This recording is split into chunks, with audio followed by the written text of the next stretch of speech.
Ladies and gentlemen, good afternoon. We are starting the press conference of the Vilnius Summit. Allow me to introduce the participants. President of Lithuania, Gitanas Nausėda, President of Poland, Andrzej Duda, President of Ukraine, Volodymyr Zelenskyy, President of Romania, Nicușor, Prime Minister of Denmark, Mette Frederiksen, and NATO Secretary General, Mr Rutte. Let me note that at first, the leaders will deliver their statements, and afterwards, you will have the opportunity to ask a question. I will now invite the President of Lithuania to begin. Mr. President, the floor is yours. Good afternoon.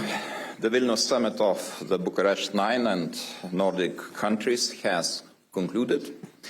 This year we are celebrating the 10th anniversary of the Bucharest 9.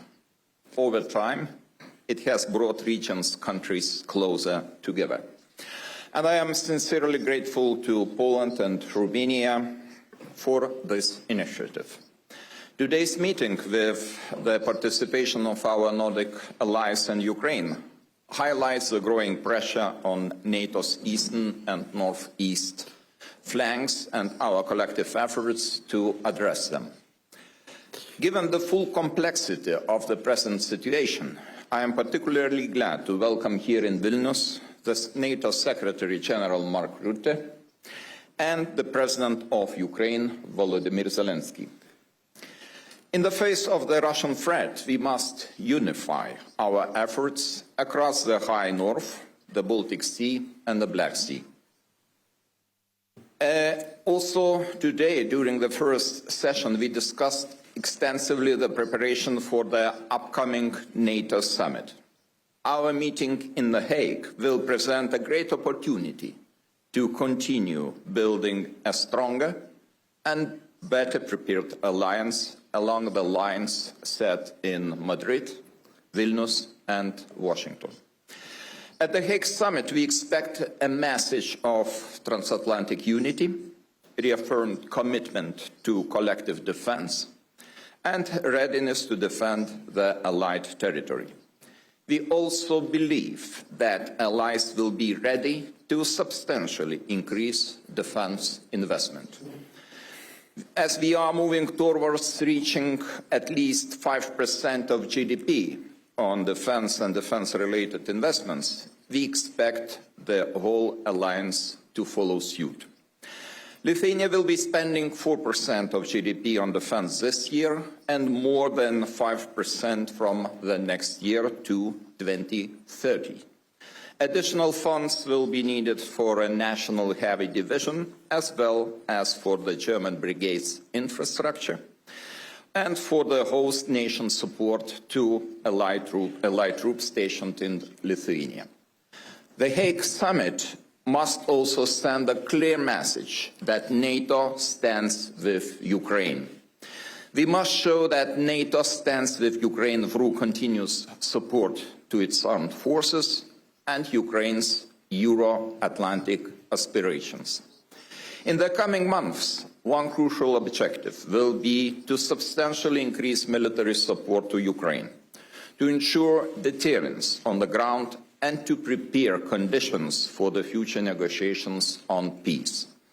Ukraine's power must be significantly strengthened, and it now falls primarily on Europeans and Ukraine's closest neighbors and friends to make it happen. Ukraine also needs our investments in its defense industry. We must shift from reactive aid to solid military support, pre-planned deliveries of long-range artillery, advanced air defense systems, and drone capabilities. We'll still need progress on enhanced EU military support to Ukraine, with the whole goal to supply them with 2 million large-caliber shells. In times like these, unity is most important. Together we are strong, and I am happy that we had very productive, frank conversation with our closest friends, and I hope it will be very helpful looking forward to the Hague Summit. Thank you. Thank you, Mr. President. I will now invite the President of Poland to continue. Excellencies, ladies and gentlemen, I would like to start by thanking my friend, President of Lithuania, Gitanas Nausėda, for organizing this year's Bucharest 9 summit in the wonderful city of Vilnius. I'm also very pleased that NATO Secretary General Mr Rutte and the President of Ukraine, Volodymyr Zelenskyy, participated in our deliberations. Moreover, I'm glad to emphasize the involvement of representatives from the Nordic countries in our discussion.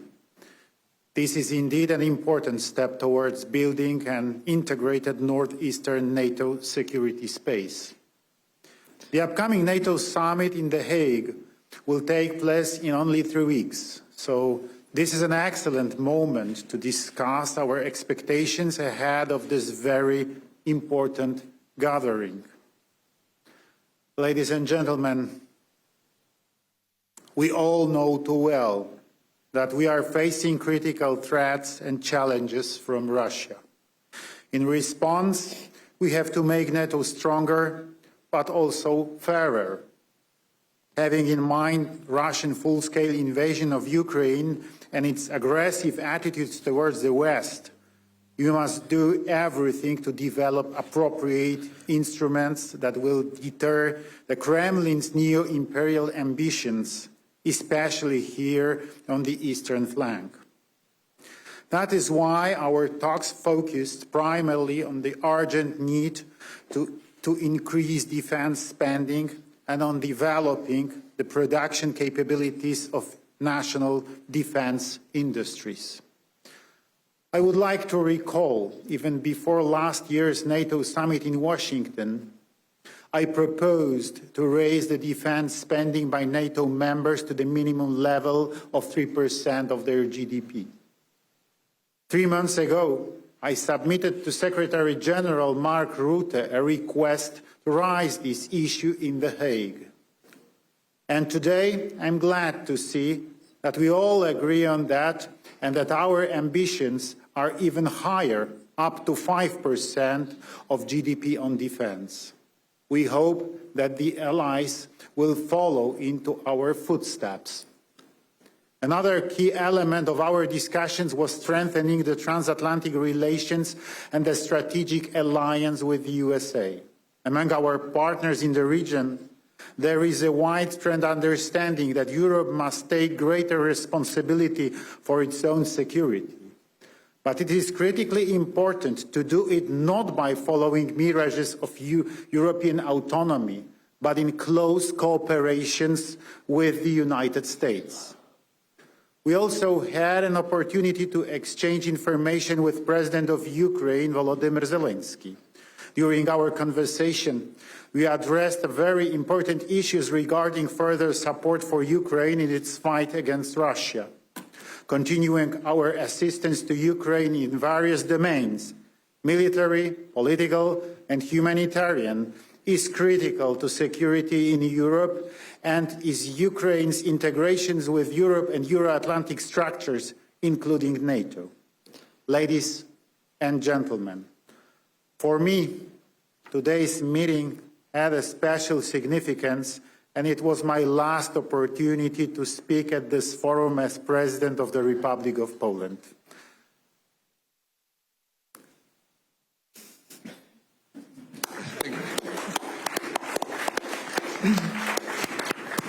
I have to emphasize that co-creating and later co-developing this format has been one of the most important and valuable aspects of my presidency. Over the past 10 years, the B9 has been an effective tool strengthening the voice of the eastern flank, countries within NATO, and helping us shape the alliance's deterrence and defense policy. I'm convinced that even after my term as President of Poland, Bucharest 9 will remain the best platform for coordinating security positions of our countries, allowing us to better manage the threats and challenges we face. Thank you. Thank you, Mr. President. Mr. President Zelenskyy, please deliver your statement. Thank you so much. Gitanas, Mr. President, it's important to be here in Vilnius today. Dear friends, partners, we all want the same thing: to stop the Russian war, to bring real peace, and to make security last. That's what we are all working for. First, I informed our partners about the situation at the front. We also talked about our operation inside Russia, which has seriously weakened their military. Operation Spiderweb showed that modern war really looks like, and why it's so important to stay ahead with technology. All our joint investments in drone production, all our shared battlefield experience, everything we are doing together with our partners, it's making Europe stronger. Today, we agreed with our partners on several joint decisions that will strengthen our defense even more. I thank everyone for your willingness to help. There will be new packages, there will be new investments in Ukraine's weapon production, especially drones. Ukraine can produce much more, and we see partner investments as a way to give those partners priority access to restock their arsenals after this war. Second, I thank you all for our shared view of what diplomacy needs in order to succeed. Today we see the situation clearly. If Russia turns the Istanbul meeting into an empty talk, there must be a new level of pressure, new sanctions, and not just from Europe. We need to work on joint sanctions at the G7 level, including with the United States and with everyone in the world who wants peace. It's very, very important that each of our partners supports this exact approach. Sanctions against Russia are necessary. It's important to seriously limit Russia's oil trade and its use of tankers. Sanctions, including secondary ones, tariffs and price caps, can work and push Russia toward peace. Without pressure, Putin will just keep playing games with everyone who wants this war to end. Talks in Istanbul just ended, and I'm waiting for the Minister Romania's full report. They exchanged documents through the Turkish side, and we are preparing a new release of prisoners of the war. Third, the upcoming NATO summit can strengthen Europe's security, or if it sends the wrong signal, it will only encourage Putin. The key to lasting peace is clear. The aggressor must not receive any reward for war. Putin must get nothing that would justify his aggression. Any reward would only show him that war pays off.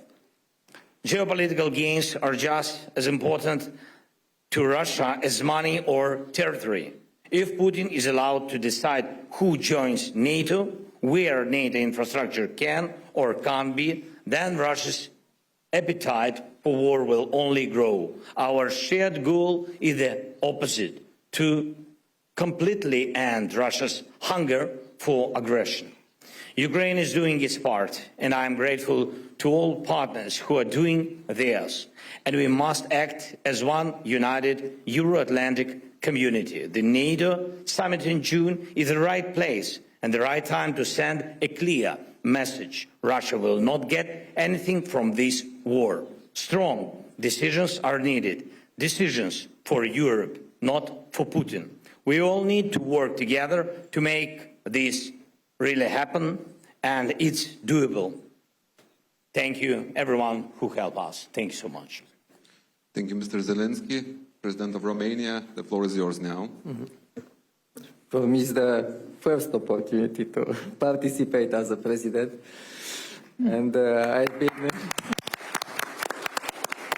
been very honored to be here, and I have to thank also to our host, very nice organization. So, Bucharest 9 started 10 years ago.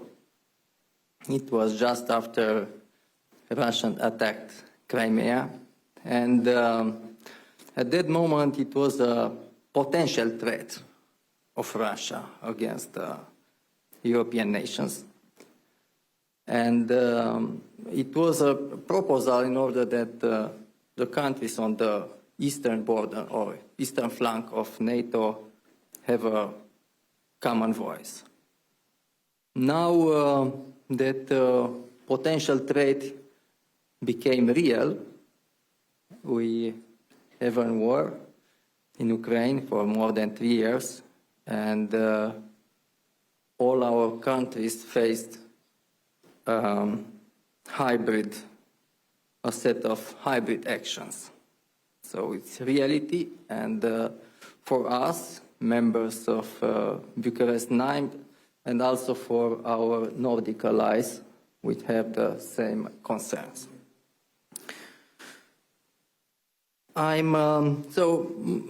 As you know, most part of discussion were in order to prepare the Hague Summit, which will be in three weeks from now.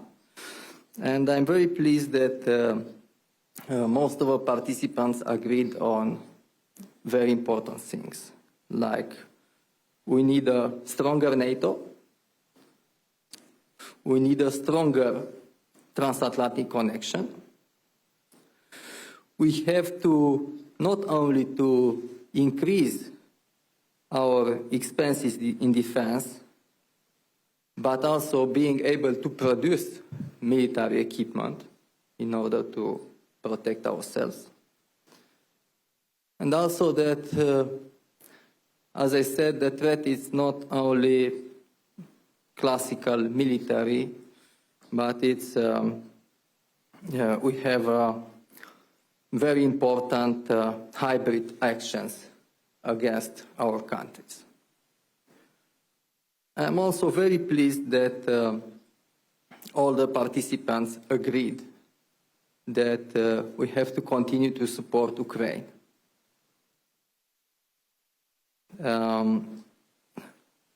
As a Romanian interest, I emphasize that we have a long-term concern on the security in the whole Black Sea area, including Republic of Moldova. And I thank to our partner that they continue to support the Republic of Moldova in his European integration process. And finally, I'm very pleased that everybody agreed that the next summit to be organized in Bucharest next year. Thank you. Thank you, Mr. President. Madam Prime Minister, it's time for your statement. Thank you. And dear Gitanas, thank you for hosting us today, and thank you for inviting the Nordic countries to join you here today in Vilnius. Today's meeting has been about one thing and one thing only: the security of our countries and the security of our continent, deterrence and defense. The threat from Russia against all of us is real, and it is serious. Russia is continuing the war in Ukraine. Putin is talking about peace during the day and bombing at night. We see a more aggressive Russia approach in the Baltic Sea region. And it is assessed by the Danish Defense Intelligence Service that Russia sees itself in conflict with the West and is preparing for war against NATO. It is therefore crucial that we take bold and necessary decisions at the NATO Summit in The Hague in only 3 weeks from now. In my mind, and what we have discussed today, there's only one way forward.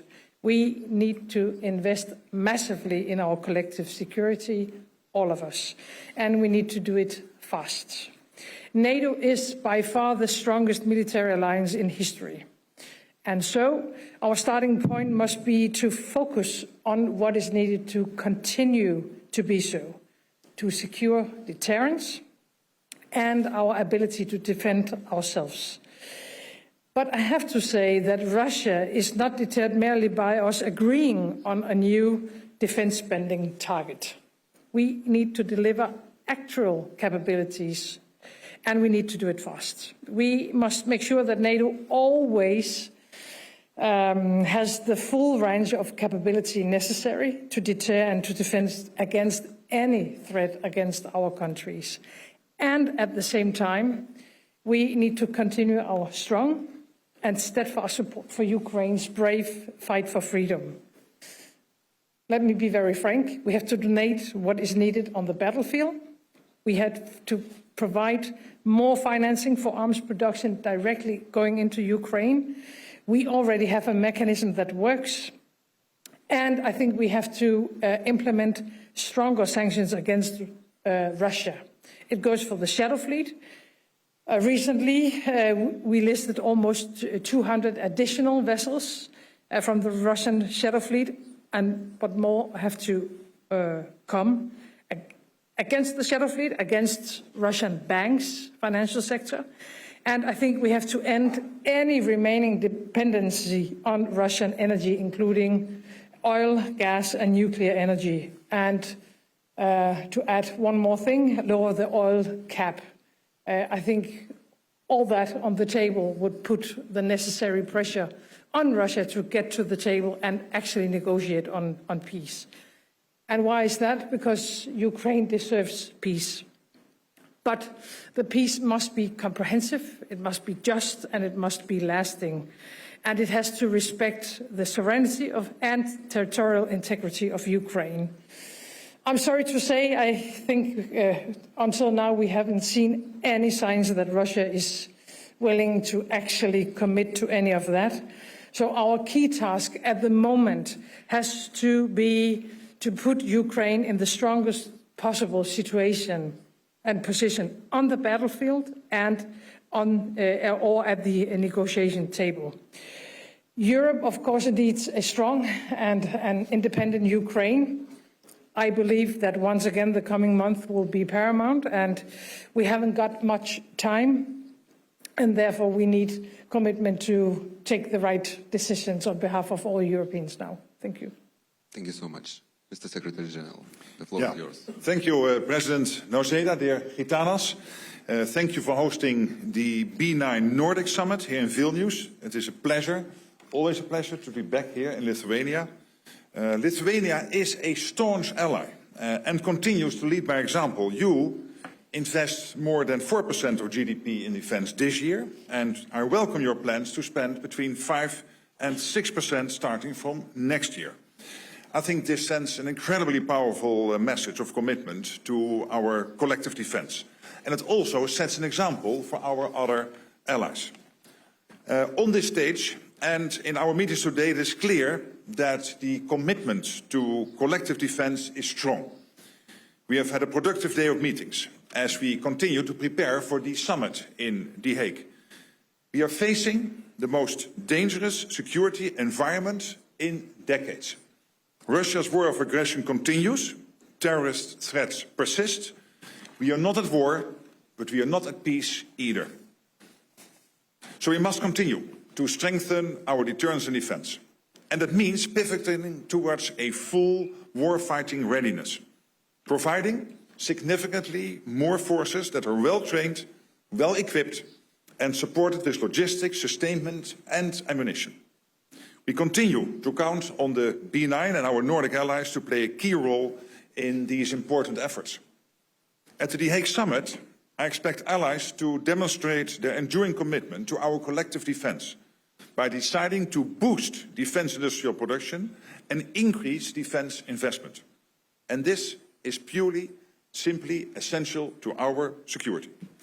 And so is delivering on the new ambitious capability targets that allies are expected to agree later this week when the defense ministers will meet here in Brussels. Not here in Brussels, but in Brussels. Today, we also discussed Ukraine, a key priority for the summit in The Hague. Dear Volodymyr, we continue to support Ukraine. We know that a strong, sovereign Ukraine is essential for Euro-Atlantic security. So we have about 3 weeks left until the NATO Summit in The Hague. And I look forward to working with all allies to ensure we deliver for our 1 billion people. Dear Gitanas, thank you again for your hospitality, your leadership, and your unwavering commitment to our alliance. Thank you, Mr. Secretary General. Dear journalists, We only have time for one question, which can be addressed to all the leaders, or some of them. Please indicate that. Martina, go ahead, please. Hello, Martina Pichelita, news agency ELTA. I have a question to all of you. So with the announcement that America will review its true presence in Europe, there has been some concern about a reduction in United States capabilities on NATO's eastern flank. So in this context, and given the fact that the current administration of the United States has reduced America's focus on Europe, what can be expected at the upcoming summit in Hague? Thank you. I think we can do in the same order, like Okay. you made your statement. I will start. I don't want to base my assumptions on the rumors. I would trust official information about the possible reduction of United States presence in Europe.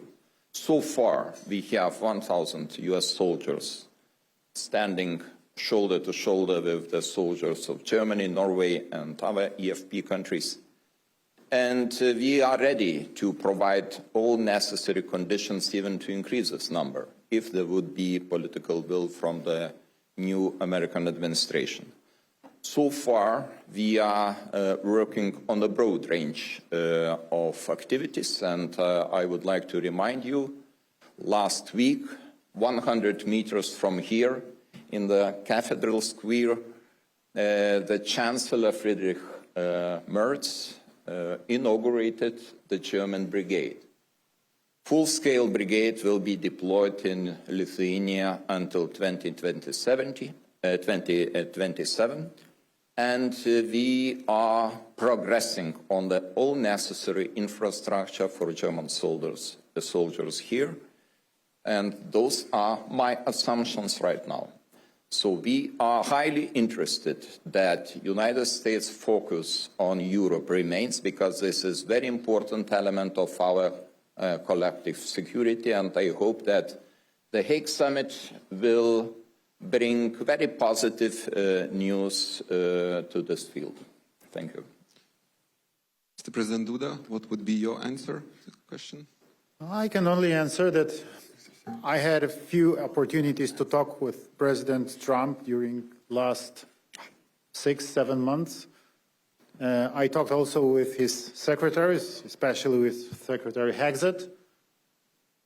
And I have no information about any ideas of withdrawing American military forces, U.S. Army forces from our part of Europe, from eastern flank. So this is my answer.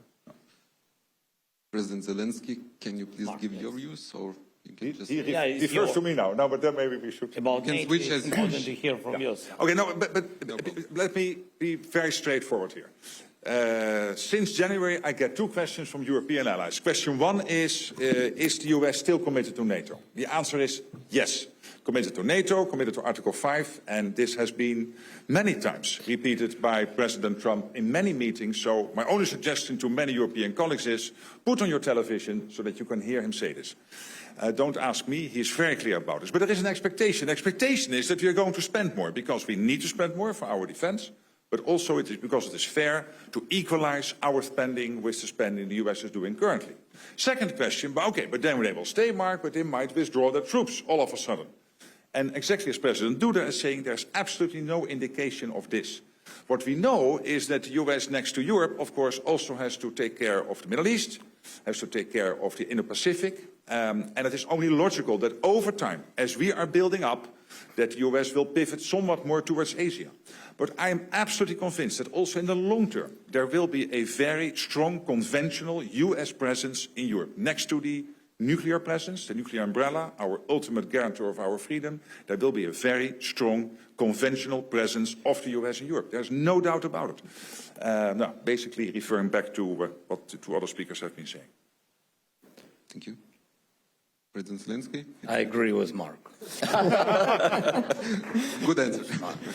President of Romania, please. Yes. So, first of all, the United States presence in the eastern flank of NATO is extremely important for us, for all of us. So, as I said, we have to strengthen the transatlantic connection, and On this regard, it's very, very important, our commitment on 3.5 plus 1.5, and I hope that we will take that decision in Hague. Thank you. Madam Prime Minister, Fine. you have nothing to add.